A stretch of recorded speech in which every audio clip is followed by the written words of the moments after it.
Hello there, friends. It is the Sunday morning spread from Cards of Light, Bright Blessings of the Tarot for October 2nd, 2022. Glad to be with you once again this week. Thanks for joining me for our four-card energy reading. We'll give the cards a little shuffle here. I saw a meme the other day that said that summer sure clocked out right at the end of their shift. And it's true, it has been chilly here in the Chicago Southland this past week, but beautiful, crisp, bright autumn days. So, as usual, we will be looking at the four dimensions of life in this spread this morning.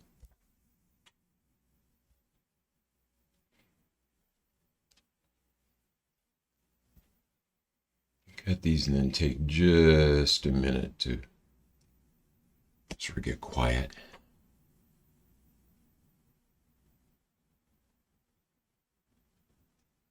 In the spiritual dimension, we have Fortune. In the social emotional, we have the Princess of Cups.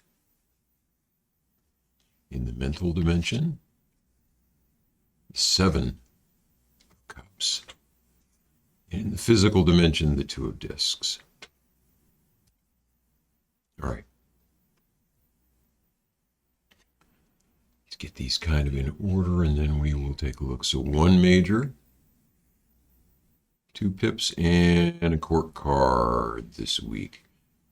This Two of Discs was the very first card I pulled when I first got this Book of Thoth deck. And as soon as I saw it, I thought, okay, that's fair. This is the card in the Rider deck that shows the character juggling things and making it look easy. Twos are about decisions and partnerships. And discs, of course, the cards of the earth, the cards of physical lives. And so I think coming as this does in that dimension here as well in our spread, it sort of emphasizes that point that we have to sometimes make decisions. We have to bring things in balance. We see the Taoist symbols here, bringing together, kind of opposites into something that is complete.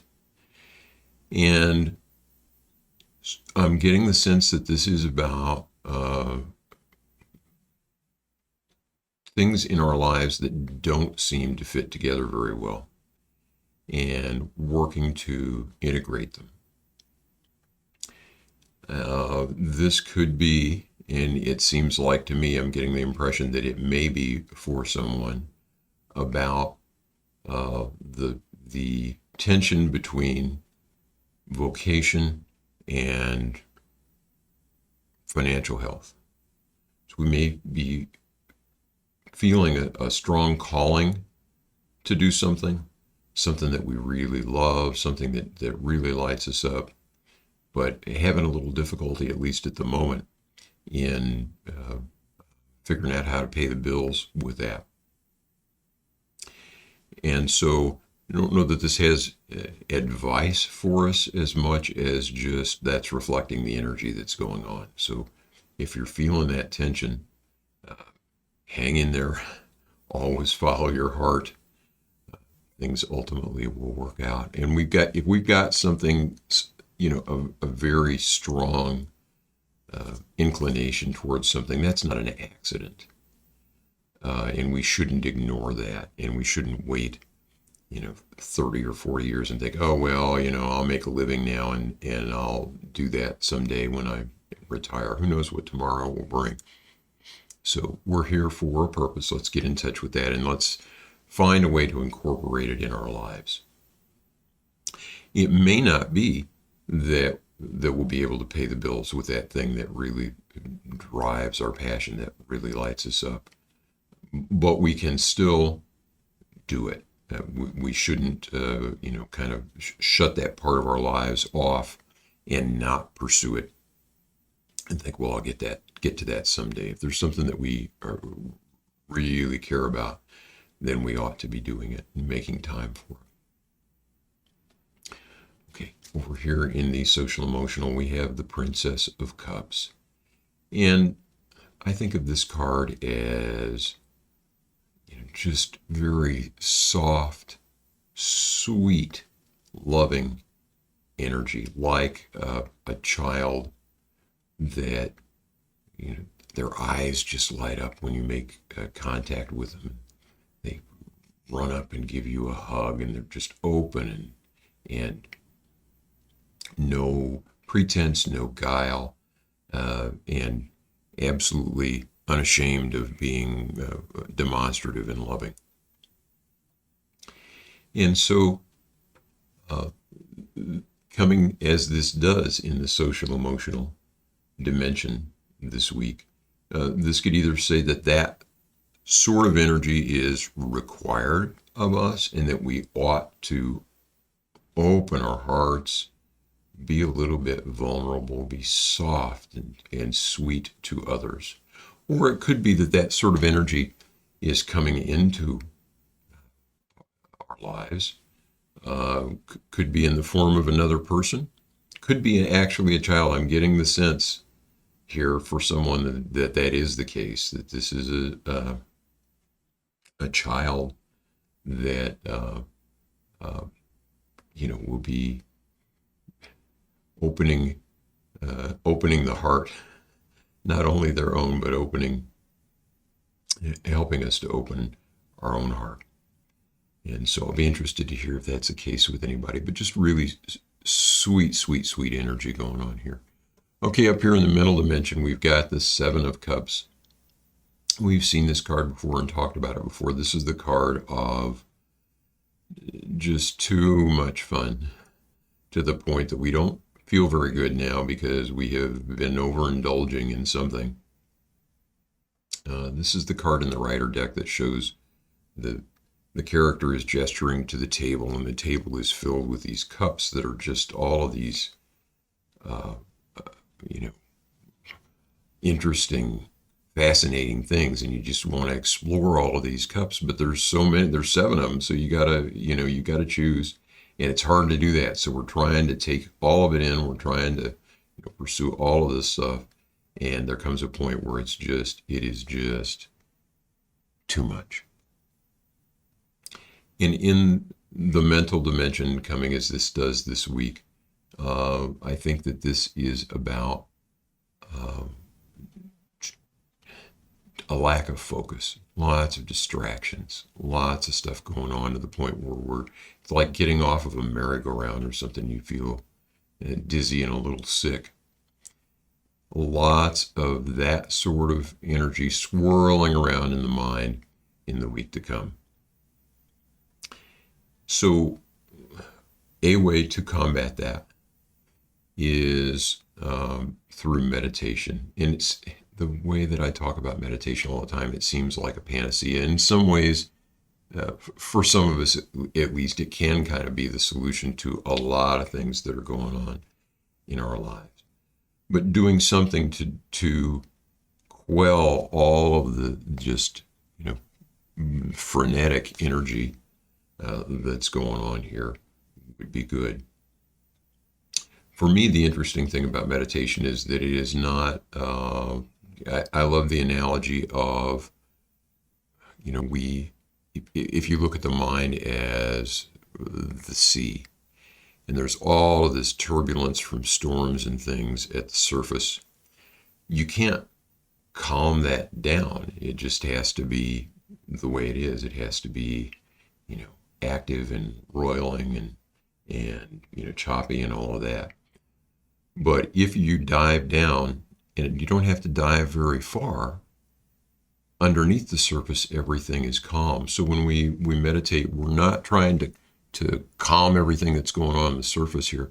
We're trying to dive down to where everything is already calm and clear. I'll maybe link out to a blog post about meditation and how to get started. For anybody that does not do that regularly, I would highly recommend it. Even 10, 15, 20 minutes every morning will make a huge, huge difference in your life. So anyway, maybe some kind of turbulent, roiling energy in the mental dimension of our lives this week.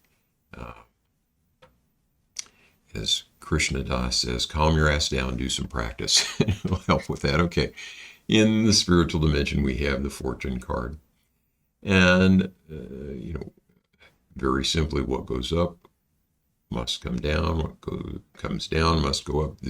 Everything is always changing in the realm of material reality and the way that we experience it.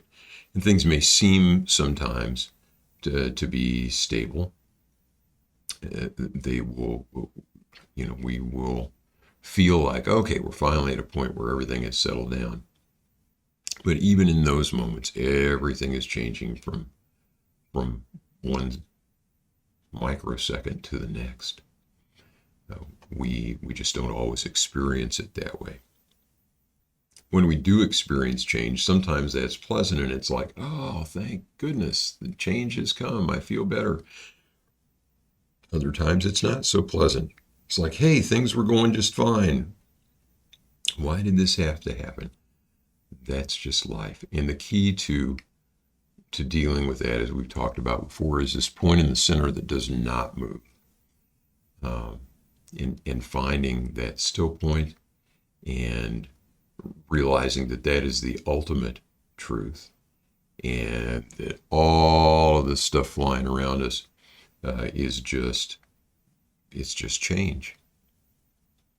What is real and enduring is that spirit deep within us.